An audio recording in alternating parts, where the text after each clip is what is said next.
I actually would have expected the gold stocks and silver stocks to have gone up far more in percentage terms. And I will pound the table here. When rhodium was $800, strange enough, and that is a great chart because it shows what I was going to get to. If you take the entire month, and that goes back to January 30th, there was one bad day, and it was a horrible day, but the rest is just sideways action. Now, typically, when you have a parabolic move, there is a mirror image, and it goes down in a mirror image of how it went up. And you can look at that chart, and that absolutely it's not true. Now, you and I were talking off camera, and my question is, quite bluntly, I'm not sure of the answer, is who controls the price. Now, for the last week or 10 days, COMEX actually controlled the price. And as of the 24th, we'll go back to the potential for Shanghai controlling the price. So I'm not sure. There was one bad day, and it was catastrophic. But other than that, that's a pretty normal correction, and I don't have any problem with it. Frankly, the $80 an ounce for silver scares me because it implies hyperinflation, but I don't know what the correct price is, and I certainly don't know what the correct price is in the future. There are people predicting $150, $200, $500 silver. I hope that doesn't happen because that would be catastrophic. But this is a really hard market to measure. Here's the key. If you go back historically, Shanghai was not an important market. It is an important market now because the numbers are so weird between COMEX and Shanghai. Now, I believed on the 15th we would see a correction, and we've seen exactly the opposite of that. So the price suggests that maybe we're going higher. Well, let me give you one of the sentiment indicators that I follow that's been exceptionally accurate in the past. When the top in silver was hit on the 30th, I think it was $121, the PSLV discount was the biggest in history. It wasn't a premium. No one was overpaying for silver. They were selling silver at a 10% discount, which I frankly have never heard of before. And silver is still selling at a 4% discount. And that's a lot more of an indicator of a bottom than it is of a top. So what I'm going to say is basically, if Trump doesn't blow up the world in the next day or two, we could have an interesting week for the metals. A deeper issue lies beneath the charts. Who actually controls silver pricing? In recent weeks, futures markets like COMEX have driven momentum, yet global influence is shifting, with Shanghai playing an increasingly important role in price discovery. That transition matters. When pricing power moves eastward, liquidity patterns and volatility can change dramatically. Meanwhile, sentiment indicators reveal unusual conditions. Physical silver trusts recently traded at historic discounts instead of premiums. That suggests caution rather than speculative mania. Markets topping out usually show euphoria. This market shows hesitation, and hesitation near highs often signals something far more complex unfolding beneath the surface. It's the most interesting signal I've ever seen, and frankly, I don't know what the signal means. I think we're only going to find out in hindsight, but we have so many things going on that affect the economy. We have the Mag 7 is about to crash, is right on the verge of crashing. We have the chaos that the Supreme Court threw into the mix with the tariffs. And here's the key. It's not important that they said the tariffs were illegal, which I think clearly they were illegal. It's important that there was $175 billion in tariffs that had been collected. And even though the DOJ has admitted when they were testifying in front of the Supreme Court that probably they would have to be refunded, the White House taking the position if these guys want the refunds, they just need to go to court to collect it. And there are thousands of lawsuits against the U.S. government on the tariffs. So it's going to be a wonderful time to be a tariff attorney in Washington, D.C. But you're going to have total chaos as a businessman.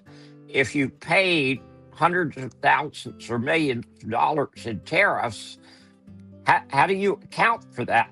Maybe you'll get it back. Maybe you won't get it back. Maybe you'll have to pay for it. So they've thrown kind of a monkey wrench into the mix. I wish the Supreme Court had made a decision one way or another about what happens with the collection of the tariffs, but they didn't do that. Trump has responded in typical Trump fashion, where he's doubled down and slapped an extra 15% tariffs. It's a really tough time. It's a tough time to be a businessman in China. It's a tough time to be a businessman importing goods into the United States. We have mass confusion, and frankly, I think it's part of the decline and fall of the debt-based system, the collapse of the debt-based system. We should talk about Ray Dalio. Silver near $80 would signal something extreme, possibly inflation spiraling beyond control. While some forecasts call for $150 or even $500 silver, such levels would likely reflect economic instability rather than prosperity. Yet here's the paradox. While physical metals appear expensive, mining shares remain historically undervalued relative to metal prices. Copper trades at elevated levels, gold is held firm, palladium and platinum remain strong. Yet producers haven't reflected those gains proportionally. Historically, that disconnect doesn't last forever. Either metal prices fall or mining equities catch up. Investors searching for asymmetric opportunities are increasingly watching this gap. Well, if you compare the difference between gold and silver in percentage terms, at $80 an ounce, silver is still down 33%. Okay. Yeah. I think gold was down 12%, 14%, something like that. Silver went down far more in percentage terms, but gold and silver have both tended to show the same corrective tendency. They've gone sideways for a little over 3 weeks, which indicates, maybe we're going higher. And again, I mean, here's what's actually in the case of gold, Bob, you'll see on the 28th, we're at 53.70. We crashed on the 29th to 48.95. And so we were actually slightly higher today. Not just slightly, but significantly higher today than we were at the first crash day. Unlike silver, where we just pretty much moved sideways, this is actually seeing a little bit of a bump up. Yes. So gold didn't go down as much, and it recovered faster. And quite bluntly, I look at $5,200 gold and say, I think that's expensive, which gives me the opportunity to throw this into the mix. If gold is expensive and silver is expensive and platinum is expensive and palladium is expensive and copper is expensive, the shares of mining companies are cheap. That's quite interesting. What I will say about those markets, and bear in mind, I was buying gold when it was $35 an ounce. Okay, my average price for my physical silver is under $4.50 an ounce. I've been pounding the table for 25 years that owning physical gold and silver made a lot of sense. It doesn't make sense to buy now, but it makes a ton of sense to be putting money into the shares of the companies either producing or exploring for the metals. In relative terms, they are not as high as they should be, given the price of the physical metals. The copper at $6 a pound. That's expensive copper. Anybody that's in the copper business should be throwing off money. And the majors, of course, are coming out with earnings. And it's like they got pretty pressed. They're going to go to work for the Fed. And once they figure out how to pour enough ink and paper into the thing, they're just printing money right now. Beyond metals, macroeconomic turbulence is intensifying. Legal battles over tariffs have injected uncertainty into global trade. Billions collected in duties may face refund challenges, creating accounting chaos for businesses.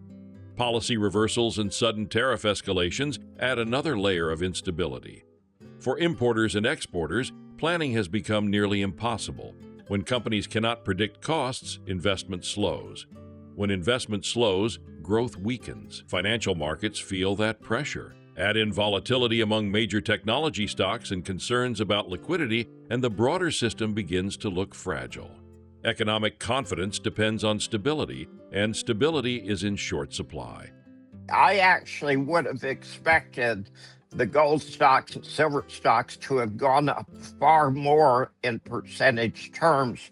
And I will pound the table here. When rhodium was $800 an ounce, I was the only guy, probably in the entire known universe, who was saying rhodium is cheap. Do you remember what rhodium did from there? From I don't. 2015? Went 28,000. Well, what was it at before? 800. Interesting. So Rhodium is the most interesting metal. Rhodium hit 10,000 in 2008. It went down to about 750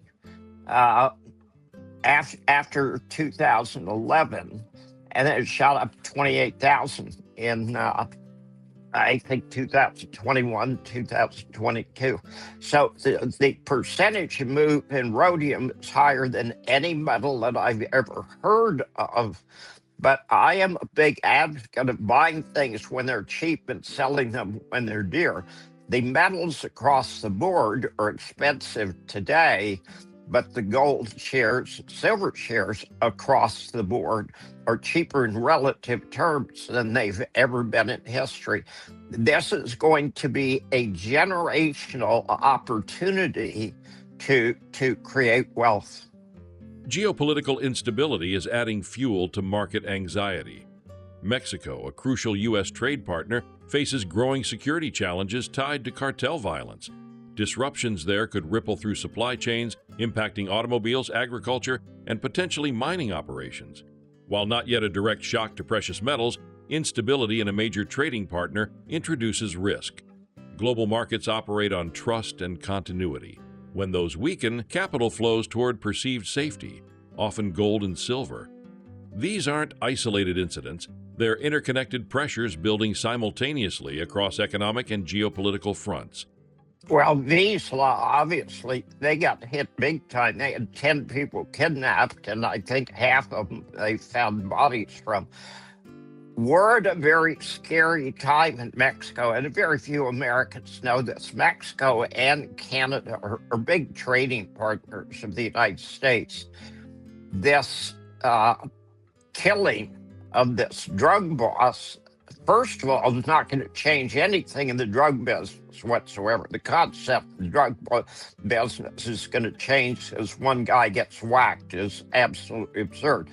But this could be the start of the drug cartels, all of them literally taking over the economy of Mexico. And that would be a very bad thing, not just of the miners, but the entire economy. I mean, this could kill tourism in Mexico, and it could kill the entire economy.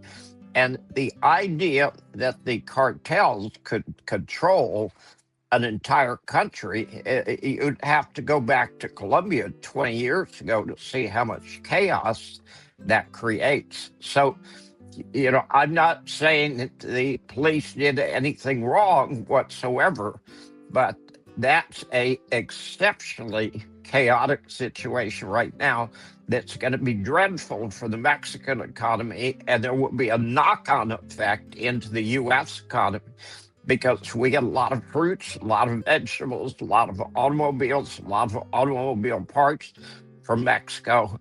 And for it to be in a totally lawless state is very dangerous. Is this a black swan, Bob? Is this the black swan in the silver supply chain that could set off some dominoes? It's a black swan. I don't think it's a black swan in terms of the metals. Okay, maybe it is. I mean, I talked to somebody who's very familiar with Mexico and spent a lot of time down there. And he said the kidnapping of the 10 people actually was a conflict between two cartels, and one was trying to take over an area from the other. Now, that kind of nonsense goes on all the time, but there is instability today and yesterday in Mexico that's never happened quite this way. And it could be on the verge of collapse of the entire economy. You and I have talked many times.